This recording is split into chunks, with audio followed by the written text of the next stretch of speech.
Како представник на група граѓани, независна листа Охрид пред се, нашиот став во однос на одлуките кои што беа донесени од Комитетот на УНЕСКО за статусот кој што го има Охрид во УНЕСКО е следен. Самото лого на нашата групација, на нашата независна листа е Охрид пред се. Тоа значи дека нашата групација ќе работи само во интерес на Охрид и во интерес на граѓаните на Охрид. Охрид како можеме да го разгледуваме од два аспекти. Охрид како географска целина, како географски поим, со своето културно и природно наследство, и Охрид како општествено-политичка заедница. Ние не можеме да го гледаме настрана како Охрид како географска средина со своите природни богатства и она што го има добиено како статус на заштитено подрачје, и засебно Охрид како општествено-политичка заедница во која што граѓаните на општината Охрид и на градот Охрид ги остваруваат своите права, интереси, нормално и обврски. Од тој аспект мораме ние како град, како граѓани, како општествено-политички чинители да направиме све да биде заштитен Охрид, природното богатство да биде заштитено и културното богатство, и секако дека сме да останеме како со статус кој што го имаме сега во овој момент, ето, барем и за овие 2 години, како запишани во регистерот на заштитени подрачја во УНЕСКО. Но не на сметка на граѓаните на Охрид. Тука мора да направиме една симбиоза, едно поврзување кое што мора да биде задоволено и зачувана и природата и културното наследство, меѓутоа во секој случај да бидат заштитени и интересите на граѓаните. Во овој момент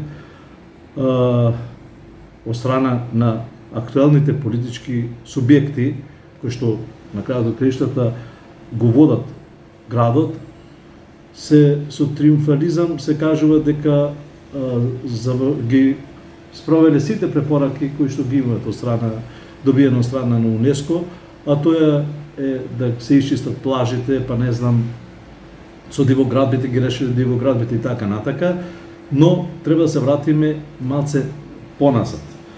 Охрид беше впишан во регистерот на заштитени подрачја на УНЕСКО во 80-тите години, во период кога имаше најголема миграција село-град. Во период кога Охрид беше еден од најиндустриските градови не во Македонија, туку и на ниво на Југославија, кога работеа преку 20.000 работници во индустријата, кога индустријата испушташе хемикали по реките кои што се вливаат во Охридското езеро, кога немаше колекторски систем никаков, кога фекалите од сите хотели и ресторани влегуваја во Охридското езеро, во период кога се направија најголемиот број на дивоградби, да ги споменам Видобишта, да ги споменам Радојца Новичич, Железничка и така натака, во период кога сето она сега што го барат да се елиминира или да се отстрани, во тогашниот период, по нивните критериуми, Охрид ги задоволуваше сите услови за да биде впишан во регистерот на УНЕСКО. Сега во овој период, после 40 години, кога немаме никаква индустрија, значи загадувањето со индустријски хемикали или отпади е намалено или воопшто го нема, во период кога функционира било каков колектор, во период кога се приклучени и цел населението од Охрид, меѓутоа и од приградските населби на колекторски систем, сега почнува да се расправа за тоа дали Охрид го зачувува своето културно и природно наследство. Јас мислам дека не се менати критериумите за упис во регистарот и мислам дека и немаше ни потреба да се расправа дали Охрид е загрозено природно и културно наследство. Она што сега се ветува како триумфализам дека ќе се рушат и дивоградбите, дека плажите ги средиле, ги рушили и така натака, представува само удоволување на одредени барајна кои што мислам дека јас не сум стручњак по сите тие области, меѓутоа ова само како компарација го правам, споредба во времето кога Охрид стана дел од културното и природното светско наследство и денес кога е загрозено културно и природно наследство.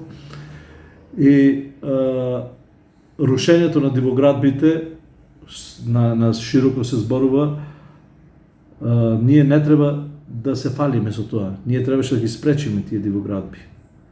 Ние на крајно добивме сега еден план за управување со културното наследство, кој што план предвидува, не знам, преку 50-70 точки во кои што треба да преземе и општината и републиката за да се зачува тоа културно наследство, и дивоградбите се најмалиот проблем. Ние имаме генерален урбанистички план, додуша генералниот урбанистички план беше донесен во 2006 година, после 30 години. Меѓутоа имаме детални урбанистички планови, ние имаме градежни инспекции, ние имаме инкриминирано кривично дело недозволена градба или дивоградби. Секој што гради дивоградба во казнениот законник кај се предвидена и затворска казна и сето тоа можеше да се регулира, не сега со рушење. Значи, системот целосно од старт ги пропуштил сите тие действија за да се спречи дивоградбата. На крајот од криштата, најмалце можеби во Велгошти или во периферијата на Охрид му сметат дивоградбите за зачување на природното и културното наследство. Ова лаички го зборувам, меѓутоа не можам да ја најдам поврзаноста на зачувувањето на природното наследство, ајде меѓутоа и културното наследство уште помалце. Од друга страна ги имаме населението кое си има своји потреби и кој што мора да живее овдека. Јас морам да кажам дека Охрид, ево и со новиот закон за градба кој што сега треба да биде донесен, повторно е дискриминирано населението во Охрид, затоа што легализацијата за дивоградбите не важи за Охрид. Тоа е дискриминација. Не може Охрид да биде со статусот заштитено од УНЕСКО на сметка на граѓаните. Што да прават граѓаните? Кој е нивниот интерес? Ние мораме да ги удоволиме, односно да ги имаме во предвид и заштитата на културното наследство и природното наследство, меѓутоа и интересите на граѓаните. Се друго ќе оди на штета на граѓаните. Ние можеби нема да имаме плажи уредени, ќе ги имаме дивите плажи, како сега што се фалиме дека имаме диви плажи.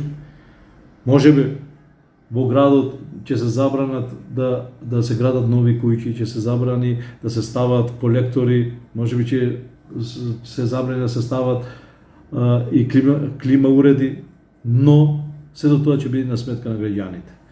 Се додека не се изнајде системско решение за управување и со природното и културното наследство, меѓутоа и со одржлив развој на градот и со целосно почитување на правата и обврските на граѓаните во Охрид, да не бидат граѓани во Македонија од втор ред, се дотогаш ќе имаме проблем и со статусот кој што го имаме во УНЕСКО. Крајно мислам дека треба да се донесат системски закони со кои што ќе се регулира оваа област. Ние секако не ради УНЕСКО треба да го заштитиме Охридското езеро и културното наследство, ради нас треба да го заштитиме како граѓани. Нивото на култура можеби не е на толку високо ниво за бидеме свесни што имаме и како да го зачуваме. Меѓутоа, за нас треба да го зачуваме, не за УНЕСКО. И ние треба да се грижиме, затоа што природата и наследството не го имаме наследено од нашите татковци, дедовци, туку го имаме позајмено од нашите деца и внуци. Така да, мислам дека треба да се направи еден системски план како да имаме одржлив развој во Охрид со заштита на сето она што значи наследство, културно и природно, и она што значи економски одржлив развој на градот Охрид.